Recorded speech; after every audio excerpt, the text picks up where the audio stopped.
திருச்சியில் காவலர் குடியிருப்பில் தஞ்சம் புகுந்த இளைஞர் வெட்டி படுகொலை செய்யப்பட்டிருக்கிறார். அண்மை செய்தியாக பார்த்துக் கொண்டிருக்கிறோம். விவரங்களோடு செய்தியாளர் தினேஷ் இணைந்திருக்கிறார். தினேஷ், வணக்கம். என்ன நிகழ்ந்தது? எதற்காக இந்த கொலை சம்பவம்? விவரங்களை பதிவு செய்யுங்க.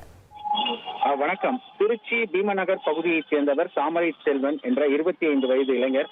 இவர் பீமநகர் அருகே இருக்கக்கூடிய மாசிங்கப்பேட்டை பகுதியில் சாலை ஓரம் நடந்து வந்து கொண்டிருந்தார். அப்போது திடீரென வந்த மர்ம நபர்கள் அவரை கொலை செய்வதற்காக அவரை துரத்தியுள்ளனர். அப்போது உடனடியாக அருகே இருந்த அந்த மாசிங்கப்பேட்டை அருகே இருக்கக்கூடிய காவல்துறையினுடைய குடியிருப்பு பகுதிக்குள்ளுக்கு தஞ்சம் அடைவதற்காக உள்ளே புகுந்தார். இருப்பினும் அந்த மர்ம கும்பல் அவரை துரத்தி சென்று கொடூரமாக வெட்டி படுகொலை செய்யப்பட்டுள்ளார். இதனால் சம்பவ இடத்திலேயே அந்த தாமரை செல்வன் உயிரிழந்தார். உடனடியாக அந்த பகுதியில் இருந்த பொதுமக்கள் வந்து காவல்துறையினருக்கு தகவல் தெரிவித்தனர். வெட்டிய மர்ம நபர்கள் அந்த பகுதியை விட்டு உடனடியாக தப்பிச் சென்றனர். இந்த சம்பவம் குறித்து தற்போது காவல்துறையினர் வந்து அப்பகுதியில் மோப்பநாய் கொன்ற உதவியுடன் அந்த பகுதியில் தீவிர விசாரணை மேற்கொண்டு வருகின்றனர்.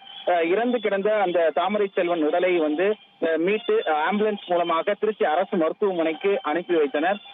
இந்த இறந்து கிடந்த தாமரை செல்வனை பார்த்து அவர் உறவினர்கள் கதறி அழுது கொண்டு, மேலும் அந்த பகுதியில் கடுமையான ஒரு போக்குவரத்து நெரிசலும் ஏற்பட்டது. அந்த இடமே வந்து பரபரப்பான சூழல் ஏற்பட்டது. தற்போது இந்த சம்பவம் தொடர்பாக காவல்துறையினர் முழுமையான விசாரணையை மேற்கொண்டு வருகின்றனர்.